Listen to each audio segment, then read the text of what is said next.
Buenas tardes a todos y bienvenidos un día más a Guadalajara al Día. Lunes 2 de marzo comenzamos semana y también comenzamos mes y como no lo hacemos con todos vosotros al otro lado, que además espero que me acompañéis durante toda esta semana. Vamos a empezar además de una forma muy cultural. Primero nos vamos a ir a conocer los Jueves de la Ciencia que como cada año nos plantean desde la UNED, pues para poder seguir sabiendo y conociendo algo más acerca de la ciencia. Eso en primer lugar, pero después nos vamos a ir a conocer a los premiados en ese certamen que han organizado desde la Asociación Fotográfica de Guadalajara, como es la Abeja de Oro. Por lo tanto, temas muy culturales, como les decía, y muy interesantes para comenzar la semana. Así que tomen asiento y quédense muy cerca, porque esto es Guadalajara al Día y comenzamos.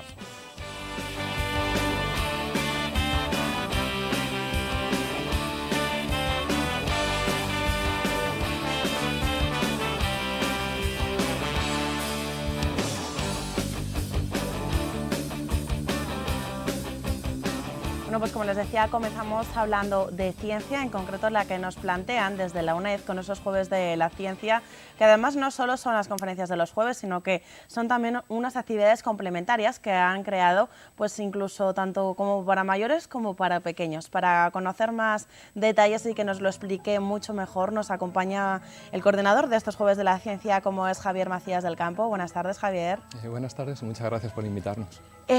Los Jueves de la Ciencia funcionan solos, es algo que cada año que se convoca la gente está esperando, ¿no?, esta convocatoria para poder seguir aprendiendo, y para vosotros también os lo pone cada vez más difícil el hecho de buscar a ponentes que sean pues aún más atractivos de los que habéis traído el año anterior, imagino. Sí, la verdad que ya vamos por el 8º ciclo, ha tenido muy buena respuesta, la verdad que ha ido en aumento y normalmente la mayoría de las conferencias pues suele llenar. A lo mejor alguna que es un poquito especial, alguna vez la de inglés tiene menos, pero digamos que a la gente le gusta mucho. La ventaja que tenemos es que al estar cerca de Madrid es un poquito más fácil conseguir ponentes, porque si no a lo mejor podía salir más caro, pero la verdad que tenemos bastantes recursos a nuestra mano. Y precisamente empezabais con una conferencia en inglés, ¿verdad?, el pasado jueves, From Light Bulbs to Smart Grids. ¿Y cómo fue esta conferencia en inglés, en la que también un poco, pues eso, se adapta muchas veces el lenguaje científico es en inglés, ¿no?, y muchos de los escritos que hay sobre ciencia suelen ser en inglés? El hecho de vosotros adaptar también una conferencia y ofrecerla en inglés, ¿cuál ha sido la acogida que ha tenido? Pues este año ha sido un poquito menor que otros años, quizás la temática era un poquito más específica, pero bueno, la ponencia muy buena, a todos los asistentes les gustó mucho, y al haber escogido esa temática es porque el 2015 es el Año Internacional de la Luz, entonces queríamos algo relacionado con la luz, con la electricidad, y elegimos esta ponencia. Y siempre intentamos traer personas nativas porque así matamos 2 pájaros de un tiro, no solamente ves una conferencia con algo interesante, sino que además te vale para practicar el oído, incluso hablar, porque luego al final siempre tenemos un turno de preguntas y la gente pues se suele animar a preguntar. Y digamos que ya en español comienzan este mismo jueves, ¿verdad?, este 5 de marzo, empezáis con los transgénicos, amenaza u oportunidad, con José Antonio López Guerrero, que va a ser el ponente. ¿Qué es lo que nos va a plantear en esta conferencia? Pues los transgénicos es una cosa que está de moda a ratos, suele haber noticias en prensa cuando sale una cosa así muy destacada y digamos que hay mucha incertidumbre sobre ello. La gente, en principio, uno siempre es reacio a las cosas nuevas, y él, que además es un divulgador muy bueno, es investigador y divulgador, pues va a tratar de explicar un poquito qué es exactamente, en qué se basa la tecnología, qué se hace con animales y con plantas, y ventajas, inconvenientes, y sobre todo yo creo que lo que va a ser muy interesante ahí va a ser el debate. O sea, que también va a haber un turno de preguntas, ¿no?, y un poco de que la gente dé su opinión, ¿no?, al respecto de, sobre todo, como bien decías, opiniones a lo mejor versadas a través de la prensa, diversas informaciones, ¿no?, ponerlas todas un poco en común en ese debate que será al final de la conferencia. Sí, siempre nos gusta hacer turno de preguntas porque siempre quedan dudas, y en las declaraciones incluso a veces que se aprende mucho, se aprende incluso cosas que se habían quedado en la conferencia. El conferenciante, por ejemplo, no pensaba que iba a ser importante o no iba a interesar, y sale la pregunta y suele ser muy, muy interesante. Además, esto permite que uno pueda no solamente plantear dudas que él tenga, sino hay veces que lo que salen son ideas para nuevas conferencias. Por ejemplo, si vemos un tema que se aparta un poco sobre la pregunta, se aparta un poquito, pues decimos, pues ya, el año que viene interesa, vamos a meter una conferencia de este tema. Continuáis el 12 de marzo, el próximo jueves, con el extenso universo de la nanotecnología a cargo de María Teresa González Pérez. ¿Qué es un poco la nanotecnología? La nanotecnología lo que se basa es en utilizar máquinas digamos, máquinas o productos basados en tecnología del nanómetro. Son a esos tamaños tan pequeños, la materia tiene otras propiedades, o sea, lo que se oye de superconductividad, los temas incluso medicamentos que se pueden hacer llegar a las células, cada uno digamos, a su célula diana sin que tener que inundar el cuerpo de medicamentos. Tiene un montón de aplicaciones, incluso materiales. Todos esos temas están ahora, es una ciencia relativamente moderna.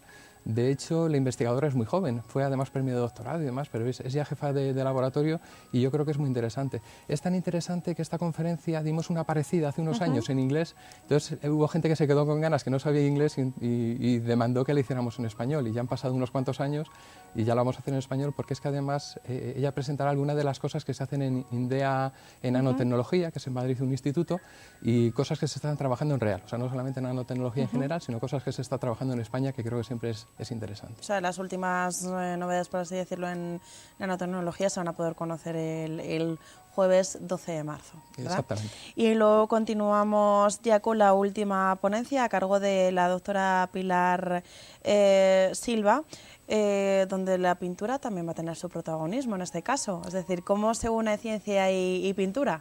Sí, tenemos una antes que es del cerebro. Perdona, me he saltado la del 19 de marzo, el Día del Padre. Ya me lo había cogido festivo. Perdona, sí, con Manuel Martín Loeches, que es El cerebro y la mente del Homo sapiens. Hemos hecho ya alguna conferencia relacionada con psicología, con temas de, por ejemplo, el cerebro y la espiritualidad, y son conferencias que gustan mucho, porque el cerebro es tan amplio, se sabe muchas cosas, pero en el fondo se sabe muy poquito de él, y entonces atrae mucho al público. Y este conferenciante, además, lo bueno es que trata tanto de lo que es la fisiología, el cómo funciona el cerebro, y luego pasa también al cómo funciona la mente. O sea, con ese cerebro que tenemos, cómo se desarrolla lo que es la mente, lo que es la persona, lo que es la personalidad, lo que es además un ponente muy bueno, recomendado por un compañero del centro y decidimos traerlo. Importante eso, el 19 de marzo. El 19 de marzo. Y luego terminamos ahora sí con la del 26 de marzo, con pintura y estudio técnico por Pilar Silva Maroto. En los Jueves de la Ciencia hemos intentado siempre pues, que sean más o menos amplios y cubrir todos los gustos. Entonces también intentamos hacer un guiño al arte. Y a esta ponente la trajimos hace 2 años y gustó mucho. Quizás no llenó la sala tanto como otros, pero yo creo porque la gente no la conocía. Y estoy seguro que va a ser un éxito, porque es que además va a presentar un estudio de un pintor que tiene que ver con Guadalajara, y además es prácticamente inédito, porque se presenta en Madrid y a los pocos días viene aquí. Y el horario siempre es a las 8 de la tarde, ¿verdad? ¿Y cómo la gente se puede apuntar? No, las conferencias son de entrada libre, no hay problema, es en el San José, en la sala multiusos, en la que está a la izquierda del salón de actos, y nada, una vez llegar puntual, sentarse. Además repartimos un número, que al final sorteamos un libro entre los asistentes, o sea que ir a la ponencia tiene además sus alicientes. Tiene su premio, ¿no? Y aparte no habéis hecho solo las ponencias, sino que lo habéis complementado con otras actividades, ¿verdad? Empezabais precisamente este mismo sábado. ¿Qué es lo que habéis estado realizando? Sí, este año además hemos hecho más actividades complementarias. Siempre habíamos hecho unas poquitas, pero este año, además de nuestros patronos del Ayuntamiento y la Diputación, pues hemos tenido una subvención de la obra social de la Caixa, Caja Guadalajara, que nos ha permitido aumentar las actividades complementarias y hacerlas todas gratis, porque otros años se pagaba un poquito en el taller. Entonces, lo primero que hemos hecho era un docuforum, que es una cosa nueva. Hemos puesto un documental de National Geographic, que además les tenemos que dar las gracias porque nos lo han permitido emitir gratuitamente. Y entonces un ponente, Javier Rodríguez Pacheco, que trabaja además aquí, es profesor de Alcalá y también trabaja aquí, muy interesante porque te contaba un poquito antes de la proyección, luego la proyección y luego contaba del proyecto que estaba metido, así que fue muy interesante. Y vais a continuar además con una actividad, un taller para niños, 1000 rayos, jugamos con la luz, que precisamente aquí en Guadalajara ya habéis completado el aforo. Sí, se ha llenado, son nada más que 15 plazas, son 15 niños acompañados de sus padres, y en Guadalajara se suele llenar muy pronto. La semana siguiente, esto lo empezamos en la Semana de la Ciencia el año pasado, con el Parque de Ciencia y Tecnología de Castilla-La Mancha, pues nos animamos a hacerlo en las 3 sedes, para que no solamente dejarlo en Guadalajara, sino también en Sigüenza y en Molina, que tiene aula la UNED, pues expandirlo ahí. Entonces en Molina quedan bastantes plazas y en Sigüenza va ya casi lleno. Quedan plazas, pero animo a la gente a que se apunte pronto. Saben que son el sábado 14 de marzo en el caso de Sigüenza y el sábado 21 en el caso de Molina de Aragón. Y luego continuamos con una visita al Museo Nacional de Ciencia y Tecnología de Alcobendas que se va a realizar el domingo 15 de marzo. Efectivamente, saldremos en autobús desde el centro asociado, desde el San José. Entonces, todas estas actividades que estamos hablando requieren inscripción. Entonces, en la página web, si se busca una de Guadalajara, ahí estarán los Jueves de la Ciencia y nada más que inscribirse. Son gratuitas y todavía queda, no sé, está casi lleno, pero quedan 5 plazas. Y terminamos además con un taller, en este caso para los más mayores, ¿no? Como es el taller de reflexiones y refracciones sobre la luz, el sábado 11 de abril a las 10 de la mañana. Sí, además los talleres suelen ser bonitos, tanto los de adultos como los de adultos o los infantiles. Lo que hacemos es una primera explicación teórica, luego hacemos experiencias en grupo y luego ellos hacen un kit. Pues van a montar un kit, pues depende, los niños una cosa más fácil, los adultos una cosa más compleja, pero es siempre interesante y se aprende mucho. ¿Cuál es la respuesta que te suelen tener estos Jueves de la Ciencia? ¿La gente se anima a participar y muestra interés y sobre todo os propone temas nuevos para otros años, como bien comentabas, que habían surgido a partir de algunas conferencias? Sí, se suelen animar, incluso hay veces no solamente que te proponen el tema, sino hasta el ponente. Te dicen, oye, por favor, ¿por qué no traes a tal persona? No siempre es posible, porque depende de la ponencia, pues es más complicado o es más fácil. Por ejemplo, llevamos un ponente que llevo para intentar que venga 5 años, ha sido premio Príncipe de Asturias, quiero recordar y demás, y ya me ha prometido que el año que viene va a venir. O sea que... no digo nada porque espero que no falle, pero sí va a ser un ponente de primerísima altura. Pues muchas gracias, Javier, por acompañarnos, por contarnos de forma tan detallada cuál va a ser el planning para que podamos disfrutar algo más de la ciencia aquí en la ciudad de Guadalajara. Y lo dicho, esperemos que tengan mucho éxito todas estas actividades. Muchas gracias. Gracias. Bueno, pues ahora vamos a ver un pequeño resumen de lo que ha dado de sí la exposición fotográfica Abeja de Oro, organizada por la Agrupación Fotográfica precisamente de aquí de Guadalajara.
Bueno, pues continuamos hablando de fotografía, como bien les decía, de esta exposición fotográfica que han organizado desde la Asociación Fotográfica de Guadalajara, con motivo de la Abeja de Oro. Nos acompañan ya Juan Ramón Velasco, presidente precisamente de esta Asociación Fotográfica. Buenas tardes. Hola, buenas tardes. Y también Paul Rojas, que es el responsable en formación de esta Asociación Fotográfica. Buenas tardes. Buenas tardes, Silvia. Una exposición que surge a raíz de un concurso, ¿verdad?, que realizáis todos los años. ¿Cuántos años lleva con la Abeja de Oro? Porque ya son unos cuantos. Esta es la edición número 59. De hecho, el año que viene será la 60, esperamos poder llegar y poder convocarla. Y de hecho, bueno, pues tenemos en la cabeza alguna idea para celebrar, sí, que es el que es una cifra redonda, que siempre es algo que hay que buscar, ¿no? ¿Cuántos fotógrafos han participado en esta ocasión? 52 fotógrafos, cada uno con una colección de 6 fotografías, o sea que son pues bastantes fotos, más de 300, ¿no? Más de 300 fotografías. ¿Se nota que va aumentando el número de fotógrafos que cada año participan en este concurso? Pues es muy variable, a pesar de que es uno de los concursos de más tradición y de más solera, digamos, en el panorama español. Sí que es cierto que los concursos digitales están empezando a hacer sombra, si quieres, a los concursos en fotografía en papel, ¿no? como es la abeja de oro. Hacer una colección de 6 fotografías es una cosa cada vez más difícil porque muchos fotógrafos participan en esos concursos que son digitales y que normalmente lo que se premia es una fotografía suelta. Hacer una colección de 6 es complicado y eso hace que, bueno, pues de más de 100 que hemos tenido en alguna ocasión, hace algunos años, pues llevemos ya unos años entre 60 y 50 fotógrafos, más o menos esa es la cifra en la que estamos. ¿Cuál es el motivo de que sea una exposición, o sea, de que sean 6 fotos, ¿no? Y de que tengan un poco un sentido entre las 6? ¿Por qué lo hacéis así? ¿Cuál es un poco lo que vosotros pretendéis conseguir? ¿Es cómo se ve que un fotógrafo realmente es bueno siendo capaz de coger un sentido en más de una fotografía? Claro, el hecho de que sea una colección de 6 fotografías es, digamos, lo convierte en una cosa que es muy difícil. No voy a decir difícil, es muy difícil. Hacer una fotografía buena es algo que bueno, pues todos hemos hecho alguna vez. Incluso yo. Hacer una colección de 3 fotografías, que la mayoría de los concursos que son las colecciones son colecciones de 3, pues es algo que, bueno, pues que se puede hacer y que es asequible para mucha gente. Hacer una colección de 6 que sea realmente buena, en la que no haya una fotografía que se caiga de la colección, en la que realmente, bueno, pues estés mostrando o bien contando una historia o bien mostrando algo que simplemente sea bello, no hace falta que cuente una historia, ¿no? Bueno, pues tiene mucho mérito, es realmente muy difícil. De hecho, la historia de la abeja de oro empezó siendo un concurso que primero era fotografías sueltas, hace 59 años. Posteriormente pasó a colecciones de 3 y hace ya bastantes años, no sabría decirte cuánto, pero antes de que yo entrara en la agrupación, desde luego, ya se premia colecciones de 6, que lo convierte en uno de los concursos más difíciles que hay en el panorama nacional. ¿Cuáles son las temáticas con las que os habéis encontrado entre esos 52 participantes? Pues había de todo. El ganador... Paul, puedes intervenir, ¿eh? Juan lo hace muy bien. Bueno, el ganador de este año, Ignacio Izquierdo, lo que nos presentó fue un reportaje, ¿no? Eso es algo que siempre hay fotografía de reportaje. Quizá también, no voy a decir que sea lo más fácil de presentar en una colección de 6, pero un reportaje de 6 fotografías es un reportaje redondo, por lo tanto siempre está bien, ¿no? Pero nos hemos encontrado, pues el segundo premio, por ejemplo, son unas fotografías que no sabría describírtelas. Son como fotografías de paisajes, pero paisajes oníricos, donde lo que aparece son siluetas de personas como muy pequeñas en relación con el resto del paisaje. Y bueno, pues es completamente artístico. Son estas que estamos viendo, ¿verdad? Son estas, efectivamente, estas que estamos viendo ahora, ¿no? ¿Hay posibilidad de algún tipo de manipulación fotográfica en esta exposición? Sí. ¿En las fotografías sí? Sí. Sí, claro, de hecho... Es decir, que pueden ser montajes. Sí, ¿quiénes somos nosotros para cortar la creatividad de nadie, verdad? Sí. No, me refiero que hay en otros concursos en los que sí que se limitan, ¿no? El hecho de que solo se puedan aplicar filtros de color o de saturación o lo mínimo. En este caso no, ¿no? En este caso, al fin y al cabo, es crear una obra fotográfica, ¿no? De arte. Claro, efectivamente, o sea, lo que perseguimos es fotografía artística y por lo tanto no queremos limitar en absoluto la creatividad del autor, que puede utilizar desde nada, el caso de las fotografías ganadoras, yo diría que lo que tienen es ajuste de niveles y muy poco más, hasta bueno, pues lo que ha hecho José Ramón Luna de la Osa, que no sé muy bien cómo lo ha hecho, pero le ha quedado estupendo. El tercer premio fue para Carlos Tajuelo, ¿qué es lo que nos mostraba? Pues es una colección de 6 retratos de personajes de África, de tribus africanas, una tribu africana. Bueno, es lo que podría ser retrato clásico, si quieres, ¿no? Pues son 6 caras, más o menos de frente, y bueno, simplemente bien hechas, bien tratadas, muy espectaculares. Bueno, pues son justamente estas que estamos viendo, ¿no? Y yo creo que el jurado lo que premió fue precisamente el ser capaz de conseguir 6 fotografías que estuvieran convenientemente contrapesadas unas con otras y que no fueran repetitivas, que no fueran 6 veces la misma foto, que a veces es lo que puede ocurrir cuando haces 6 retratos, ¿no? Eso es lo que... Continuamos con el premio social, que fue para Jerónimo Martín. ¿Qué es lo que nos ofrecía? Lo que nos ofrecía es otro reportaje, en este caso, digamos, cuenta la historia de inmigrantes que llegan en una patera y, bueno, pues un poco cuál es su vida, ¿no? Son 6 fotografías narrando esa historia y bueno, pues es realmente interesante. Jerónimo ya es un ganador de la abeja de hace unos años, o sea que también con fotografía de reportaje y, bueno, hace muchas cosas, es socio de la agrupación, claro, y aunque hace muchos tipos de fotografías, últimamente está haciendo fotografía surrealista, por ejemplo, que le queda bastante bien, tiene una fotografía bastante buena, pero el reportaje le sale muy bien. Y por último, la colección de Reserva Social, que fue de Antonio Damián Gallego. Sí, también eso estaría más en fotografía callejera, ¿no? Yo creo que la fotografía de Antonio sería el más fotografía callejera, mostrando pues costumbres de un grupo de personas, ¿no? Una peluquería, en fin, una serie de actividades que, bueno, pues ahí tenemos la peluquería, ¿no? Vamos a ver si tenemos la posibilidad también de recuperar, no sé si las hemos llegado a ver, las fotografías de Ignacio Izquierdo, que fue el ganador con ese premio de honor y además fotógrafo de aquí de Guadalajara. ¿Todos los premiados son de Guadalajara? No, y de hecho es raro. O sea, últimamente por eso, hemos que tenido, también es digno de celebrar, ¿no? Sí, últimamente hemos tenido 3 de Guadalajara, pero durante los 57 años primero no había habido ninguno. O sea que, los 56 años, ¿no? El año de Virgilio fue el primer Virgilio Sí, Hernando, porque y yo creo que fue la 56 edición. Sí. O sea, que ahora han Que cogido lo digo de memoria. carrerilla ahora. Sí, hay cierta... En fin, Y esta no es la única actividad que habéis organizado, porque tenéis además para estas fechas, ya estáis moviendo cosas, supongo que viene la primavera, también para la gente que se dedique a la fotografía, como es vuestro caso, momento en el que se puede aprovechar para hacer fotografías. ¿Y cuáles son las actividades que tenéis planteadas? Bueno, el momento para hacer fotografías todo el año. Bueno, siempre, ¿no? Todo el Pero... año. Y nosotros hacemos al año alrededor de unas 70 fotografías, digo unas 70 actividades, perdona. Entonces, bueno, pues las que tenemos así más inminentes, tenemos una excursión a Pastrana, que es el día 15, el domingo día 15, que está abierta a todos los socios de la agrupación y a cualquiera que se haga socio en ese momento, o sea, automáticamente ya puede ir. Y la idea es, bueno, pues ver Pastrana y hacer fotografías del entorno, básicamente. Y comer, también, que siempre hay que... También es importante. Claro, ¿no? Si no llegamos al fin del día.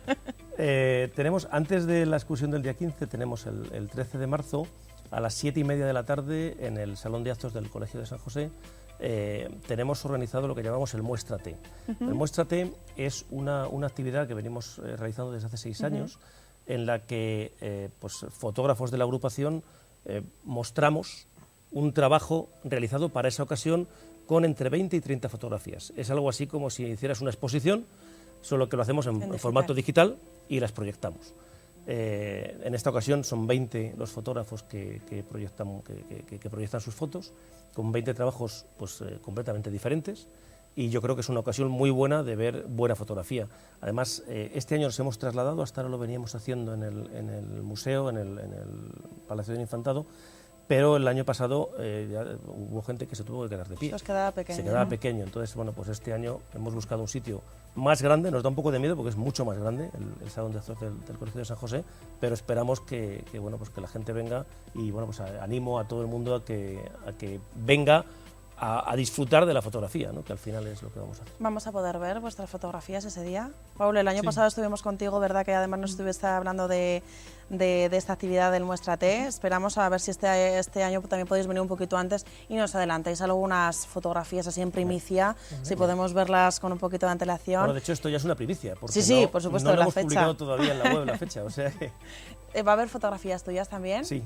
O sea, de los dos, ¿no? Vais a mostraros en esa muestra. Y también va a haber un taller de fotografía de conciertos, ¿verdad? Música en vivo y en privado. Paul, cuéntanos más. Sí, pues se trata de un fotógrafo madrileño que conocí haciendo un taller en Madrid, Alfredo Arias. La verdad es que, bueno, pues no había visto su trabajo hasta que un poquito al inicio del curso, ¿no? Preguntándonos cómo podíamos, qué podíamos traer y demás, y decidimos algo un poco diferente, ¿no? Llevamos un tiempo dándole vueltas a fotografías de conciertos y tal, pero nunca teníamos a alguien, y casi de casualidad, a través del Facebook de Alfredo, pues vi que se dedicaba a eso. Y dije, caramba. Empecé a investigar, le llamé por teléfono y hace unas fotos la verdad que muy resultonas y muy atractivas, y dije, bueno, pues ¿por qué no? Y lo traemos el día 21, efectivamente, y puede estar muy interesante. Es un taller que promete, porque además es una disciplina que no es muy utilizada, por la mayoría de la gente hace fotografías a sus niños, por decirlo de alguna manera, y a paisaje y demás. Pero fotografía de conciertos, aparte de que es muy complicada, porque dependes de las luces que ha puesto otra persona, que la mayoría de las veces no están pensadas para la fotografía, tienes que lidiar con los artistas, que también es muy complicado. Sí, es así, ¿verdad? Sí. Los artistas son más raros. Y bueno, pues la verdad que puede estar muy bien, puede estar muy bien. Yo O sea tengo que ganas. está abierta las inscripciones, ¿verdad? Sí, para los socios, para esta, sí. tanto como para el taller de fotografía como para la excursión a Pastrana y Volarque, que no se nos olvide Volarque. Efectivamente, sí, Vais sí, a sí, Pastrana, pero luego vais a Volarque también, o sea que tenéis Es ahí una- una combinación de naturaleza con medio rural, por así decirlo, con Pastrana, que creo que se puede fotografiar además que cualquier rincón de ese pueblo. Además que sí. Pues muchas gracias por habernos acompañado, por seguir mostrando, como bien decía Paul, las obras de arte, ¿verdad? A través de la fotografía, que es un arte en sí mismo. Y eso, lo dicho, gracias por las actividades y nos vemos para promocionar más a fondo ese Muéstrate y conocer, eso sí, algunas de las fotografías de vosotros dos, ¿eh? Queremos vuestro arte. Muy bien. Perfecto. Vale. Gracias, Silvia. Bueno, pues muchas gracias por haber querido comenzar con nosotros la semana y eso sí, mañana martes volvemos a tener una cita como siempre aquí en Guadalajara al Día.